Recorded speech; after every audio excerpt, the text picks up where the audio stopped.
đánh mất em khi ta tuổi đôi mươi, là muốn ấp ôm em theo cả cuộc đời, mà bản thân anh còn chưa lo được nỗi. Giờ đây anh đã có những thứ em cần rồi, chỉ không có em nên anh đau lòng thôi. Người không dám tin tương lai anh thay đổi, sợ theo bước anh em sẽ đớn đau cuộc đời.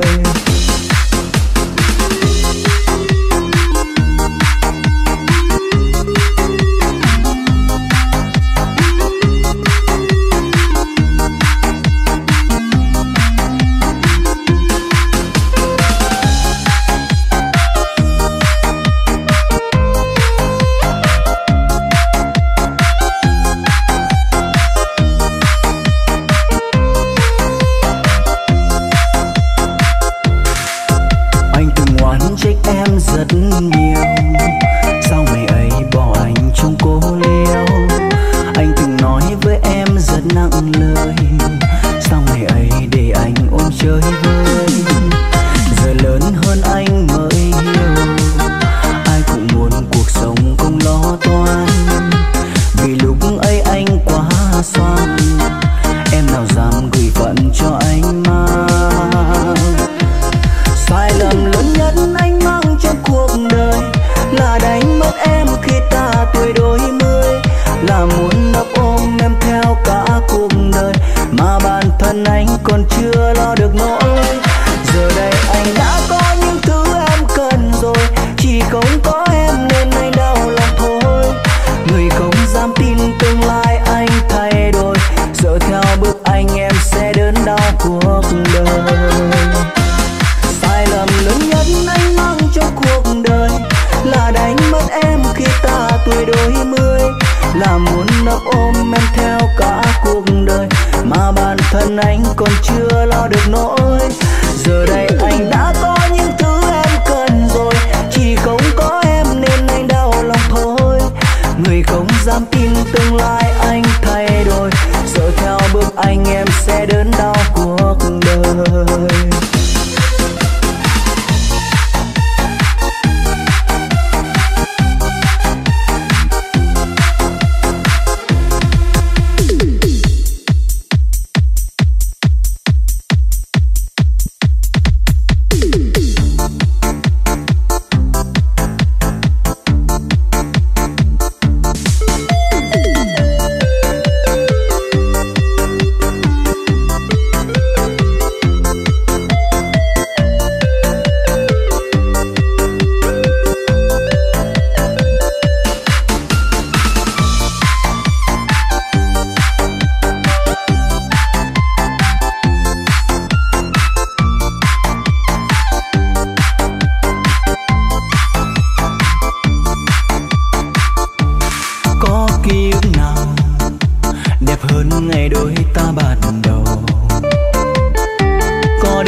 đẹp hơn ngày đôi ta ban đầu.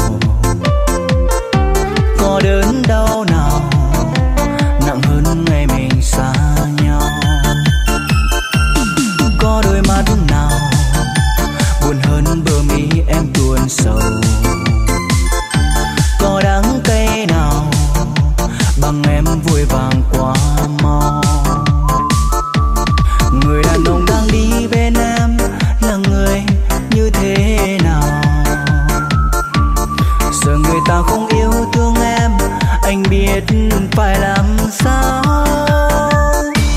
Nếu một ngày người em yêu bội bạc, em đừng cần những thứ cao sang. Nếu sau này họ ra đi vội vàng, anh vẫn chờ em dấu muôn màng. Biết em thương người ấy đã rất nhiều, anh hỏi lòng anh có bao nhiêu?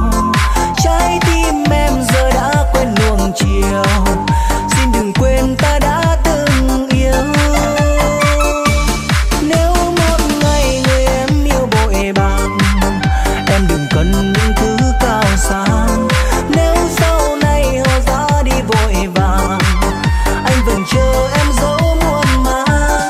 Biết em thương người ấy đã rất nhiều, anh hỏi lòng anh có bao nhiêu? Trái tim em giờ đã quên nuông chiều, xin đừng quên ta đã từng yêu.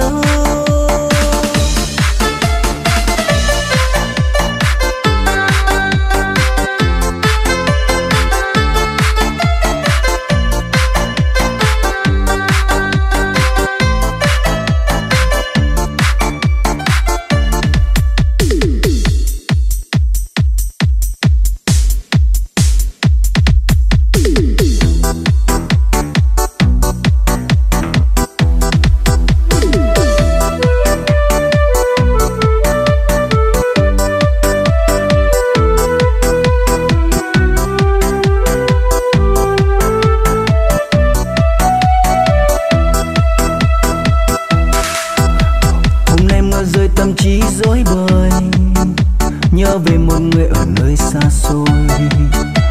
Chúng ta chia tay cũng lâu lắm rồi, cứ sao hôm nay nước mắt lại rơi? Hôm chia tay nhau mưa rơi rất nhiều, nỗi đau còn tìm nào ai thấu hiểu. Bao năm bên nhau hạnh phúc thế mà, đáng cay chỉ trong giây phút là xa. Người ta thường nói ngày mưa rơi là ngày buồn nhất, ngày ta đã đánh mất tất cả trong tình yêu. Từ người thường hóa người dưng, dần khoảng cách không có điểm dừng. Giờ anh mệt mỏi với tình cảm em dành cho anh, tựa như những chiếc lá cuối thu trên cành cây xanh. Anh đâu còn quyền lựa chọn đâu em muốn sao anh như lá xa lìa cánh.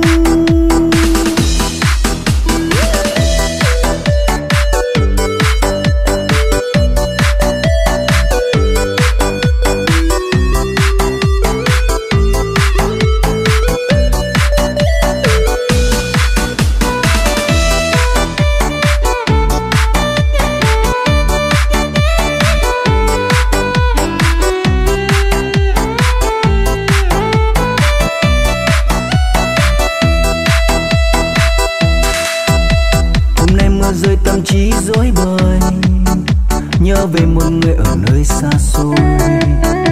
Chúng ta chia tay cũng lâu lắm rồi, cứ sao hôm nay nước mắt lại rơi? Hôm chia tay nhau mưa rơi rất nhiều, nỗi đau còn tìm nào ai thấu hiểu. Bao năm bên nhau hạnh phúc thế mà, đáng cay chỉ trong giây phút là xa. Người ta thường nói ngày mưa rơi là ngày buồn nhất, ngày ta đã đánh mất tất cả trong tình yêu.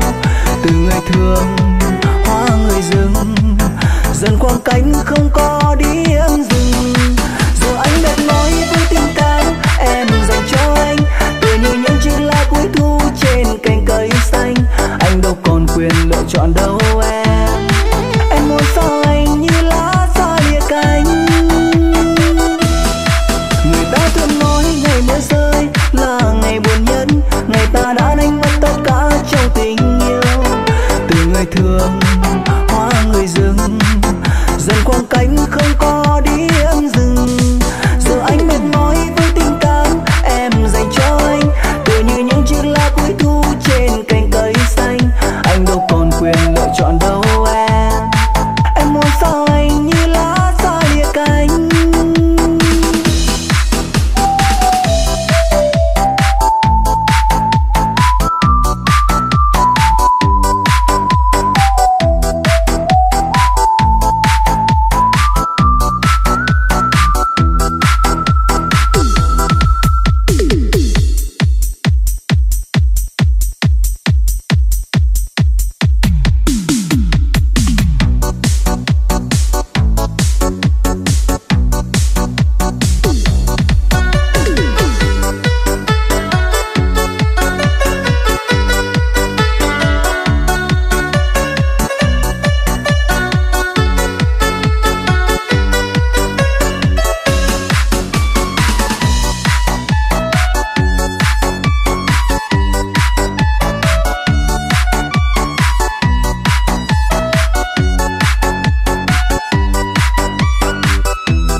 khơi xa, thuyền có hay sông lặng lòng yên ả.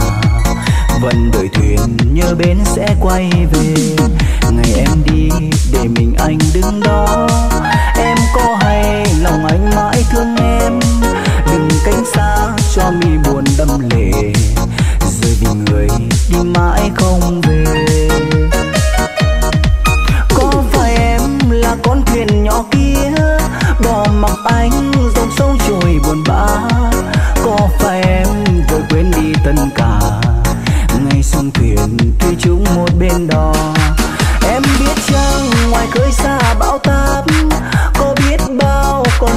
phải lánh đênh. Về bên anh không ồn nào sóng cả, chỉ yên hoa yên ả nặng tình anh.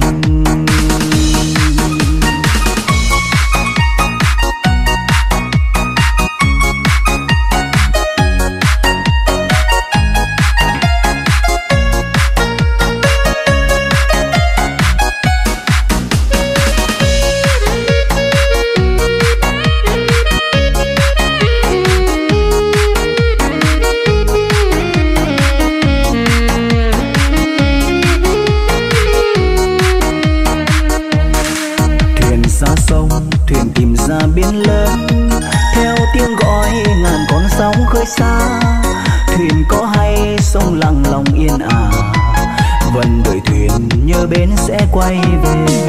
Ngày em đi để mình anh đứng đó, em có hay lòng anh mãi thương em, đừng cánh xa cho mi buồn đâm lệ, rơi vì người đi mãi không về.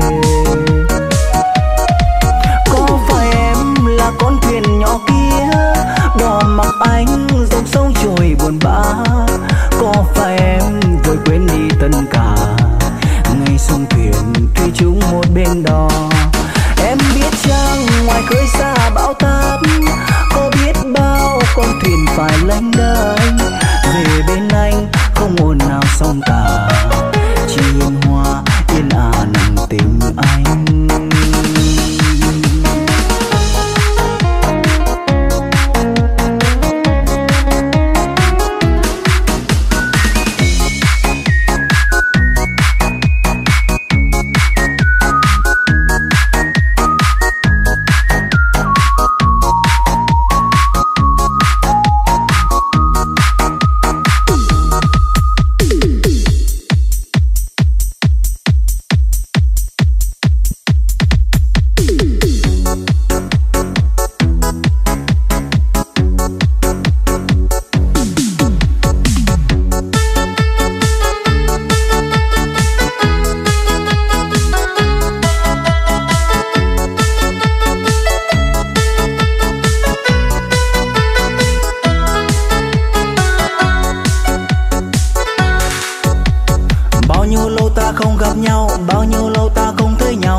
Sâu vậy mà người vội vàng quên mau, sau bên em anh luôn cố giấu làm lạnh lùng để rồi mất nhau. Hai đôi ta quen được bao lâu để tình yêu phai màu, kết thúc cuộc tình này sẽ chấm hết, chỉ còn lại mình anh thôi.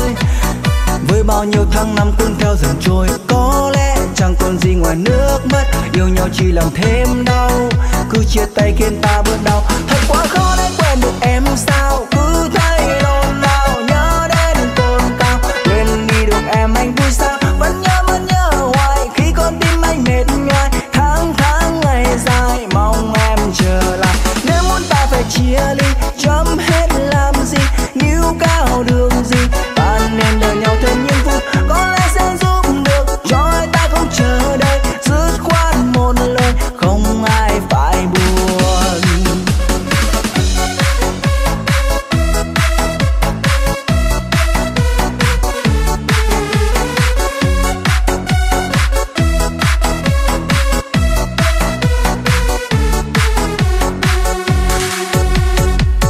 Bao nhiêu lâu ta không gặp nhau, bao nhiêu lâu ta không thấy nhau, khi yêu em con tim đậm sâu, vậy mà người vội vàng quên nhau. Sau bên em anh luôn cố giấu làm lạnh lùng để rồi mất nhau, hai đôi ta quen được bao lâu để tình yêu phai màu, kết thúc cuộc tình này sẽ chấm hết, chỉ còn lại mình anh thôi.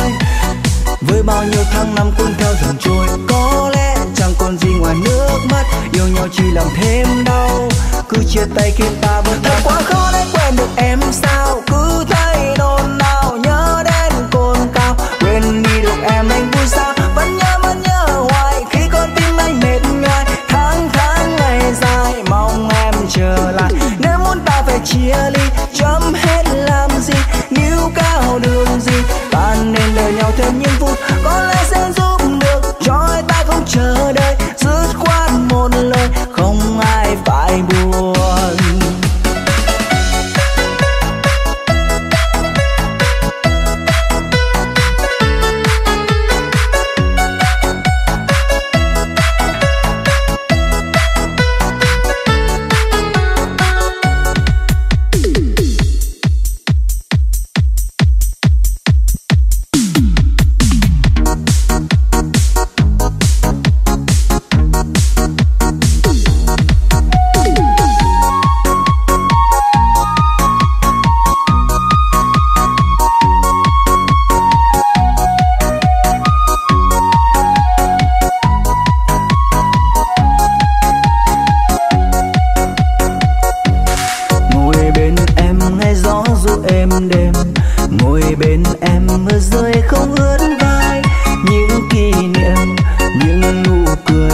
anh vẫn mong đừng vội tan biến. Ngồi bên em hạnh phúc sao ngọt ngào, ngồi bên em thời gian trôi quá mau. Những yêu thương phút giây này anh vẫn mong đừng là giấc mơ.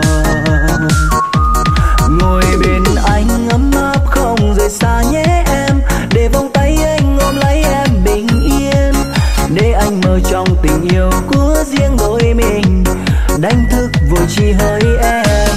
Ngồi bên anh mãi mãi không rời xa nhé em, để vòng tay anh che chở em ngày đêm. Chẳng mong thêm điều chi, chẳng mong thêm điều gì, chỉ mong có em kề bên mãi tươi cười.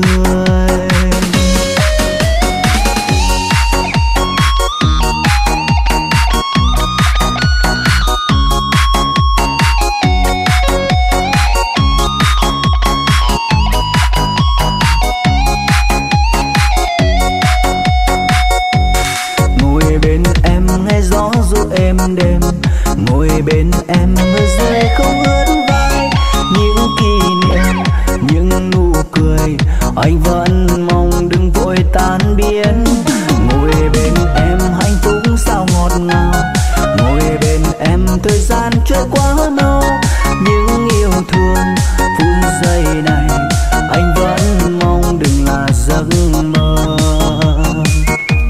Ngồi bên anh ấm áp không rời xa nhé em, để vòng tay anh ôm lấy em bình yên, để anh mơ trong tình yêu của riêng đôi mình, đánh thức vội chỉ hơi em.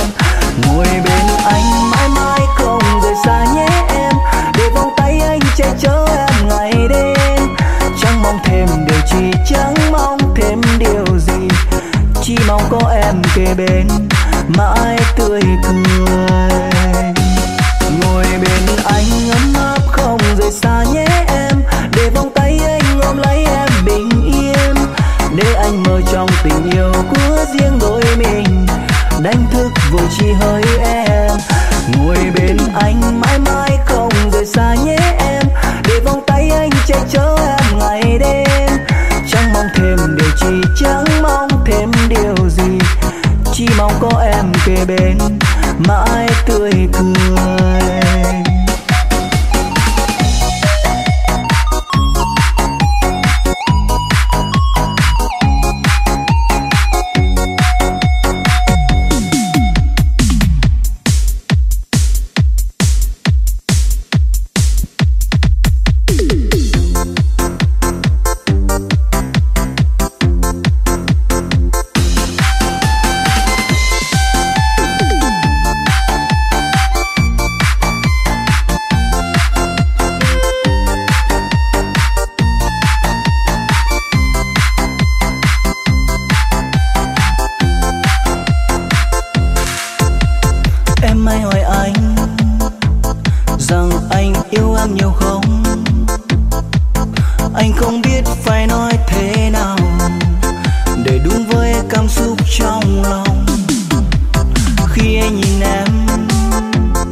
Anh không biết phải nói thế nào để đúng với cảm xúc trong lòng. Khi anh nhìn em là anh thấy cuộc đời anh là quá khứ và cả tương lai, là hiện tại không bao giờ phai. Tình yêu trong anh vẫn luôn thầm lặng nhưng không có nghĩa không rộng lớn, chỉ là anh đôi khi khó nói nên lời, mong em hãy cảm nhận thôi. Cao hơn cả núi, dài hơn cả sông, rộng hơn cả đất, xanh hơn cả trời. Anh yêu em nhiều thế thôi.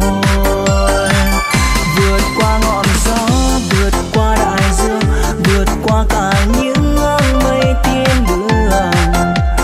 Dẫu có nói bao điều, cảm giác trong anh bây giờ có lẽ hơn cả yêu.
Thì con tim của em có lẽ cũng vậy thôi.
thềm nhà là sắc sơ đi nhiều và anh chúc em yên bình ngồi tình mình, hẹn em ký ức sau.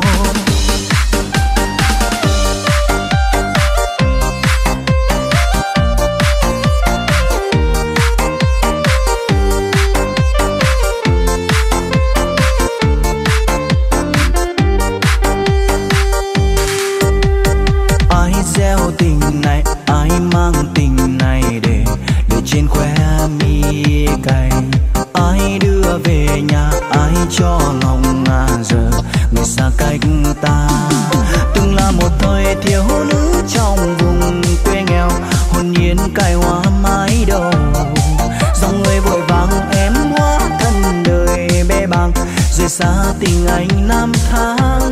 Ôi phút giây từng vùng anh nhớ và mong, dòng ly bút năm xưa in dấu mãi đậm sâu trong nỗi đau anh mệt nhoài. Trong phút giây anh tìm hoài muốn giữ em ở lại một lần này, vì anh mãi thường xa cách nhau thật rồi sương trắng chiều thu. Ngày em bước ra đi nước mắt ấy biệt ly, hoa vẫn rơi bên thềm nhà là sắc sơ đi nhiều và anh chúc em yên bình ngồi tình mình, hẹn em ký ức sau.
cạnh người ấy. Chưa một lần anh ngừng suy nghĩ anh đã làm sai điều gì, hay là còn điều gì anh chưa bằng người ấy. Người ấy có tốt với em như anh đã từng yêu.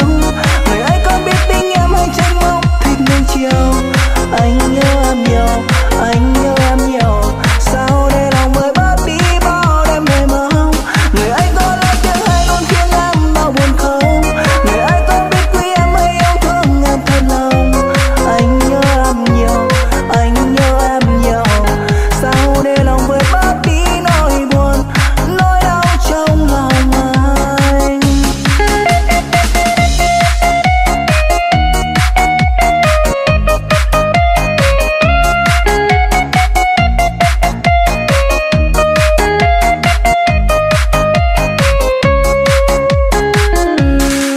Hôm qua anh thấy ôi người ấy đang nhong tê với cô nào đây.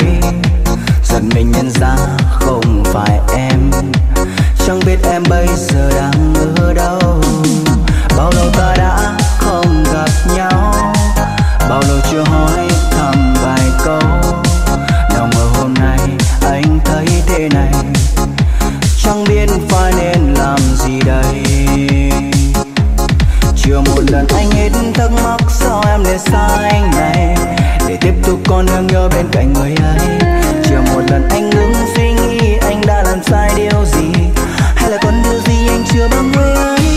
Người ấy có tốt với em như anh đã từng yêu. Người ấy có biết tình em hay tranh mong thích nương chiều.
rồi vào đó mới thấy thân xác hoang tàn không nhận ra.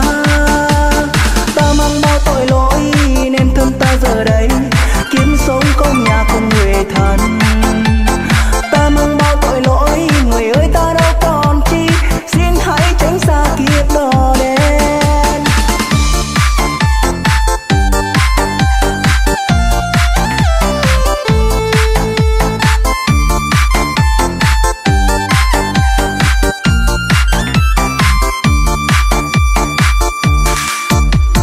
Giờ ta chẳng còn chi, mai trắng tay mà thôi. Đời bạc gian lắm phũ phàng, tiền có kiếm như nước rồi cũng sẽ trôi hết. Tay không trắng tay lại vẹn không. Đời phiêu lưu là thế, không biết đến ngày mai, nên giờ đây mới đáng tay. Người trước tâm gương sáng rồi vào đó mới thấy thân sáng hoang tàn không nhận ra. Ta mang bao tội lỗi nên thân ta giờ đây kiếm sống không nhà không người thân. Ta mang bao tội lỗi người ơi ta đâu còn chi, xin hãy tránh xa kiếp đỏ đen. Ta mang bao tội lỗi nên thân ta giờ đây kiếm sống không nhà không người thân. Ta mang bao tội lỗi người ơi ta đâu còn chi, xin hãy tránh xa kiếp đỏ đen.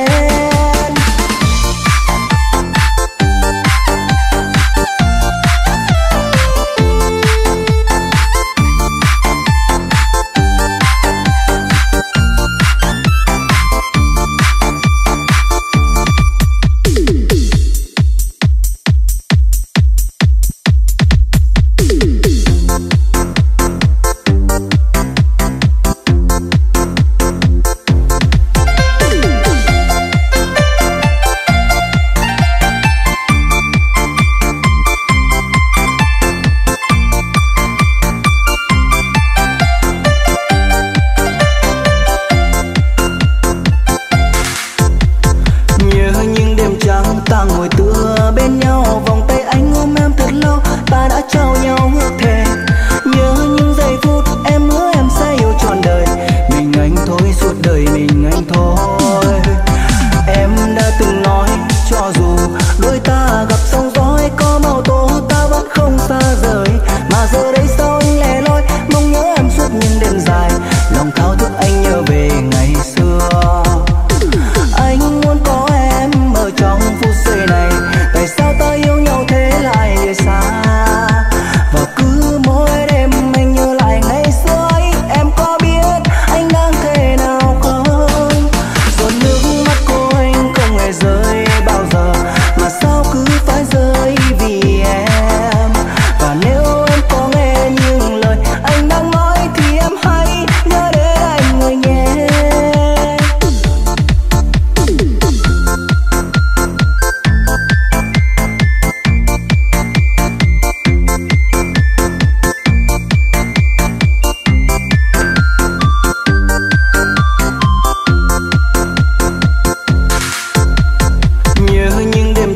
Ta ngồi tựa bên nhau, vòng tay anh ôm em thật lâu, ta đã trao nhau ước thề. Nhớ những giây phút em hứa em sẽ yêu trọn đời, mình anh thôi suốt đời mình anh thôi. Em đã từng nói cho dù đôi ta gặp sóng gió hay có màu tố ta vẫn không xa rời, mà giờ đây sao anh lẻ loi mong nhớ em suốt những đêm dài, lòng thao thức anh nhớ về ngày xưa. Anh muốn có em ở trong phút giây này, tại sao ta yêu nhau thế lại rời xa. Và cứ mỗi đêm anh nhớ lại ngày xưa ấy, em có biết anh đang thế nào không? Giọt nước mắt của anh không hề rơi bao giờ, mà sao cứ phải rơi vì em. Và nếu em có nghe những lời anh đang nói thì em hãy nhớ đến anh người nhé.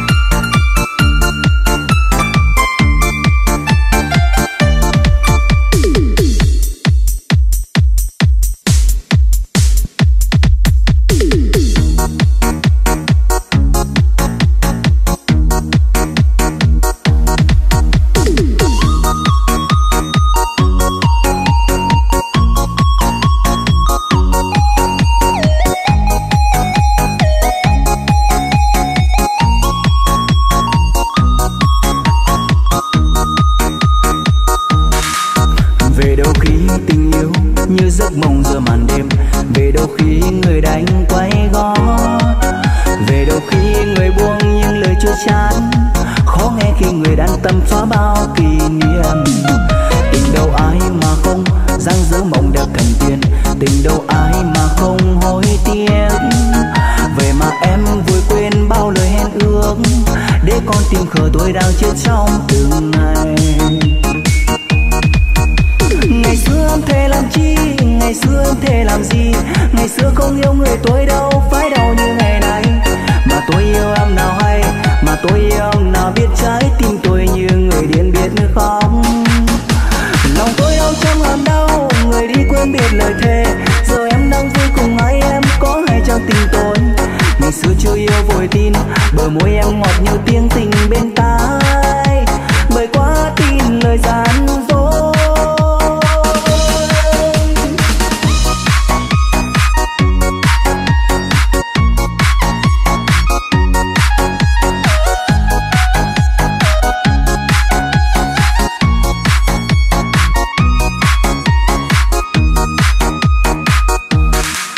Về đâu khi tình yêu như giấc mộng giữa màn đêm, về đâu khi người đánh quay gót, về đâu khi người buông những lời chưa chán, khó nghe khi người đan tâm xóa bao kỷ niệm.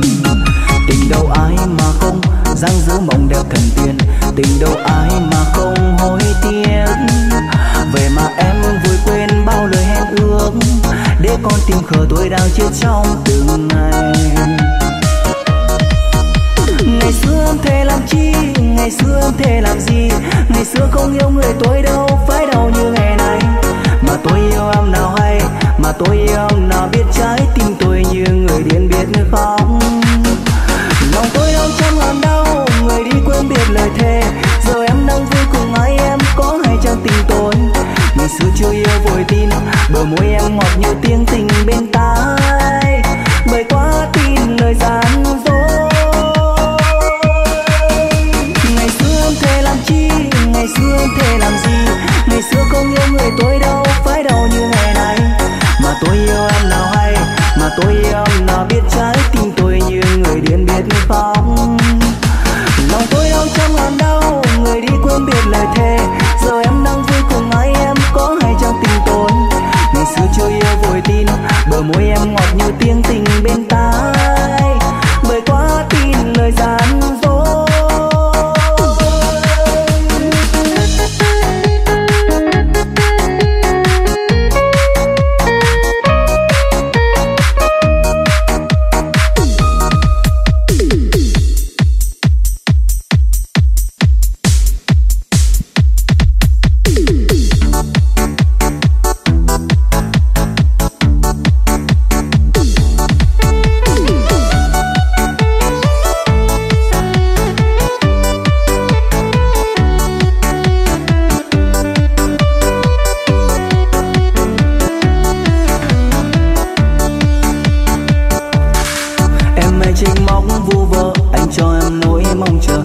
Rồi chợt bước đến khi lẻ loi.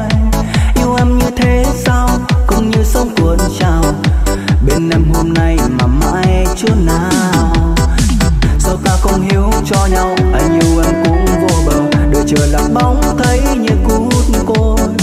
Bên em anh rất vui, chia tay thế ngậm ngùi. Ra đi anh lưu luyến hình bóng em mà thôi. Dù bàn chân anh bước mà hôn sao trắng rơi, đời anh vui nơi ấy sống bên em qua kiếp người. Hãy tin anh một lần, thế gian kia muôn trùng, và rồi trong duyên kiếp sẽ trên đời ta có đôi. Dù bàn chân anh bước mà hôn sao trắng rơi, đời anh vui nơi ấy sống bên em qua kiếp người. Hãy tin anh một lần, thế gian kia muôn trùng, và rồi trong duyên kiếp sẽ trên đời ta có đôi.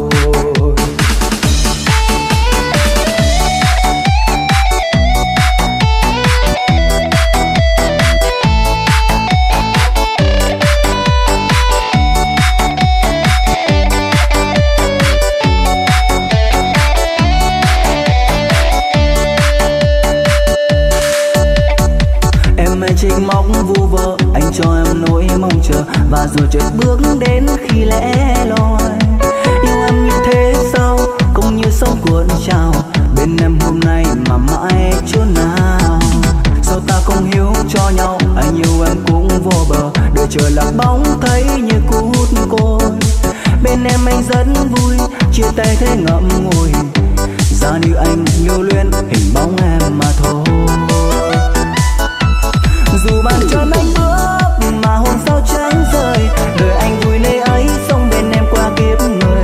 Hãy tin anh một lần, thế gian kia muôn trùng, và rồi trong duyên kiếp sẽ cho đời ta có đôi. Dù bàn chân anh bước mà hồn sao trắng rời, đời anh vui nơi ấy sống bên em qua kiếp người. Hãy tin anh một lần, thế gian kia muôn trùng, và rồi trong duyên kiếp sẽ cho đời ta có đôi. Dù bàn chân anh bước mà hồn sao trắng rời, đời anh vui nơi ấy sống bên em qua kiếp người. Hãy tin anh một lần, thế gian kia muôn trùng, và rồi trong duyên kiếp sẽ cho đời ta có đôi. Dù bàn chân anh bước mà hồn sao trắng rời, đời anh vui nơi ấy sống bên em qua kiếp người. Hãy tin anh một lần, thế gian kia muôn trùng, và rồi trong duyên kiếp sẽ cho đời ta có đôi.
Một khi lá đã đổi màu, tình nhớ mai đem về trong lòng người sầu.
sẽ mãi thiên thu lòng chẳng đổi thay hết yêu là buồn.